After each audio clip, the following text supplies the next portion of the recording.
Hello दोस्तों। तो polity के सीरीज़ में हम लोगों ने पिछले लेक्चर में डीपीएसपी को पूरा फिनिश कर लिया था। इस लेक्चर में हम लोग फंडामेंटल ड्यूटीज़ को स्टार्ट करेंगे। फंडामेंटल ड्यूटीज़ हमारा part 4A of the Indian constitution में है।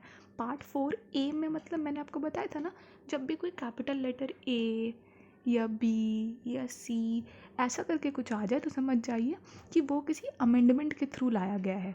तो फंडामेंटल ड्यूटीज़ हमारे कॉन्स्टिट्यूशन में लिखा हुआ तो है, लेकिन वो शुरू से कॉन्स्टिट्यूशन में नहीं था, उसे अमेंडमेंट के थ्रू लाया गया था।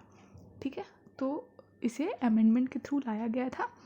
ठीक है, और ये कौन सा पार्ट में है? ये पार्ट 4A में है। ठीक है, पार्ट 4 किस बारे में बात करता है? पार्ट 4 डीपीएसपी के बारे में बात करता है, जो कि पहले से कॉन्स्टिट्यूशन में था। लेकिन पार्ट 4A बात करता है फंडामेंटल ड्यूटीज़ के बारे में, जो कि एक अमेंडमेंट के थ्रू लाया गया था। और इसके अंदर सिर्फ एक ही आर्टिकल है, आर्टिकल नंबर 51A। ठीक है, part 4A article number 51A। ठीक है, इसको रिकमेंड किसने किया था? इसको रिकमेंड स्वरण सिंह कमेटी ने किया था। ठीक है, स्वरण सिंह कमेटी ने रिकमेंड किया था इन द ईयर 1976। ठीक है, इन द ईयर 1976 में स्वरण सिंह कमेटी ने फंडामेंटल ड्यूटीज़ को लेकर के रिकमेंडेशन किया था। और हमारा फंडामेंटल ड्यूटीज़ कहाँ से इंस्पायर्ड है? यूएसएसआर। यूएसएसआर बेसिकली क्या है? बेसिकली ये रशिया है। ठीक है, यूएसएसआर जब बाद में टूट गया था तो वो रशिया और बहुत सारे अदर कंट्रीज़ निकल के आए थे। ये आप लोग हिस्ट्री में पढ़ोगे, अभी बता देती हूँ बस ऐसे ही। इंस्पायर्ड कहाँ से है? यूएसएसआर से है। रिकमेंड किया स्वरण सिंह कमेटी ने, part 4A article number 51A। ठीक है, अब हमारा फंडामेंटल ड्यूटीज़ हम लोग स्टार्ट करते हैं। ठीक है, बहुत ही अच्छा और प्यारा सा चैप्टर है, बहुत ईजी सा चैप्टर है। Let's finish it quickly. पहला फंडामेंटल राइट क्या है? To abide by the constitution and respect the national flag and anthem. जो हमारे कॉन्स्टिट्यूशन में लिखा है उसे फॉलो करना चाहिए, और जो नेशनल फ्लैग है और जो नेशनल एंथम है उसका रिस्पेक्ट करना चाहिए। मतलब अगर हमारा झंडा लहराया जा रहा है, हमारा राष्ट्रीय गान गाया जा रहा है, तो हमें उठ के खड़ा हो जाना चाहिए और उसे रिस्पेक्ट देना चाहिए। दूसरा क्या है? To cherish the ideals of the national struggle for freedom. जो हमारे फ्रीडम के दौरान हमारे जो फाउंडिंग फादर्स थे, उन्होंने जितना स्ट्रगल किया था उसे चेरिश करना, उसे रिस्पेक्ट देना। ठीक। तीसरा, to uphold the sovereignty, unity and integrity of India. India का जो सॉवरेनिटी है, जो यूनिटी है और जो इंटीग्रिटी है, उसे अपहोल्ड करना। ठीक है, to defend the country and render national service when called upon to do so. जब भी देश बुलाए कि मुझे सर्विस दो, तो उसे आकर के सर्विस देना, कंट्री को डिफेंड करना।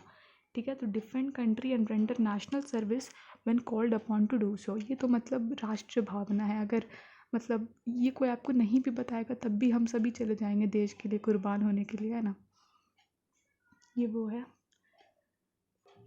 To promote harmony and spirit of brotherhood and renounce practice derogatory to dignity of women. मतलब कंट्री में हारमोनी, एकता और ब्रदरहुड को प्रमोट करना, और वुमेन के अगेंस्ट कोई डिग्निटरी, कोई मतलब ख़राब रेगुलेटरी एक्टिविटीज़ को प्रमोट नहीं करना।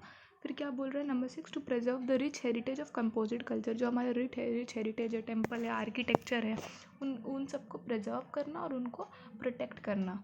उसके बाद to protect the natural environment including forest, lab, wild life, living creatures. इन सबको प्रोटेक्शन देना। Natural environment, forest, wild life, living creatures, जो भी एनिमल्स है, पेड़ पौधे हैं, हमारा इन्वायरमेंट है, उसे प्रोटेक्ट करना। नंबर 8 क्या बोलता है? नंबर 8 बोल रहा है टू डेवलप साइंटिफिक टेम्पर, है ना। टू डेवलप साइंटिफिक मेंटर, मतलब अंधविश्वास पे विश्वास नहीं करना, अंधविश्वास जैसी बातों पे नहीं देखना। Scientific temper. Humanism, spirit of inquiry, मतलब इंक्वायरी एंड रिफॉर्म, मतलब खोजना। ऐसी कोई कुछ भी आके बोल दे और हम लोगों ने मान लिया, ऐसा नहीं। साइंटिफिक टेम्पर का मतलब बिलीव्स पे, कॉज एंड इफेक्ट रिलेशनशिप पे, किसका ये कॉज है, इसका ये इफेक्ट है। ऐसी कोई भी कुछ भी आके बोल दे तो उसे नहीं मान लेना। ये सबसे बड़ा, ये I think one of the most important fundamental right है। To develop scientific temper, humanism and spirit of inquiry, खोजने का। कि कोई कुछ भी आके बोल दे, कोई कुछ भी साधु संत कुछ भी चिल्ला के चले जाए और हम एक दूसरे से लड़ने भिड़ने लगे, तो ऐसे नहीं। Spirit of inquiry and scientific temper. ठीक है, उसके बाद to safeguard public property and abjure environment. Public property को सेव करना, पब्लिक प्रॉपर्टी को प्राइवेट प्रॉपर्टी की तरह समझना, क्योंकि हम उसके लिए टैक्स पे करते हैं, राइट, वो हमारा ही प्रॉपर्टी है। तो पब्लिक प्रॉपर्टी को प्राइवेट प्रॉपर्टी की तरह ट्रीट करना, और एब्ज्योर वायलेंस, वायलेंस को हटाना, वायलेंस को कम करना, वायलेंस को मतलब ख़त्म करना। उसके बाद to strive towards excellence in all spheres of individual and collective activity. Excellence के टूवर्ड्स जाना, ठीक है, एक्सेलेंस लाना अपने जीवन में। इन ऑल स्फीयर्स, अपने आप को मोल्ड करना towards excellence, towards achieving humanity in our life, ठीक है। उसके बाद एक जो फंडामेंटल ड्यूटी है वो 86 कॉन्स्टिट्यूशनल अमेंडमेंट एक्ट के थ्रू लाई गई थी, to provide opportunities for education to children of 6 to 14 years. तो ये ड्यूटी है हर वो माता पिता की, हर वो चाइल्ड केयर टेकर की, हर वो इंसान जिसके पास एक 6 से 14 साल की उम्र के बच्चे है अगर उसके घर में, तो उसकी ये फंडामेंटल ड्यूटी है कि वो उसे एजुकेशन प्रोवाइड करे। This fundamental duty was added by 86 constitutional amendment act. तो ओरिजिनली 10 थी, और 86 कॉन्स्टिट्यूशनल अमेंडमेंट एक्ट के थ्रू 11th ड्यूटी ऐड कर दिया गई कि जिनके भी घर में कोई बच्चा है 6 से 14 साल की उम्र में, तो उसे एजुकेशन प्रोवाइड करना। So these are the fundamental right. We have total 11 fundamental right, जिसमें से एक 86 कॉन्स्टिट्यूशनल अमेंडमेंट एक्ट के थ्रू ऐड की गई थी, and that was related to education of 6 to 14 years of age के बच्चों के लिए। That was it guys. Fundamental duty was not a part of the Indian constitution, added on the recommendation of Swaran Singh Committee by a constitutional amendment act inspired from USSR, part 4A of the Indian Constitution, article number 51A। total 11 fundamental duties एक add की गई थी 86 constitutional amendment act के through related to education, ठीक है। कौन सी 86 constitutional amendment act से ऐड की गई थी? Education of 6 to 14 years of age के बच्चों के लिए। So that was it guys, और यही था हमारा फंडामेंटल ड्यूटीज़ का chapter. So I would like to end this video here only. If you loved the explanation, then please like the video and subscribe to my YouTube channel. You can tell me in the comment section how you liked the video, and if you want any changes in my teaching pattern. Take care guys, and thank you so much.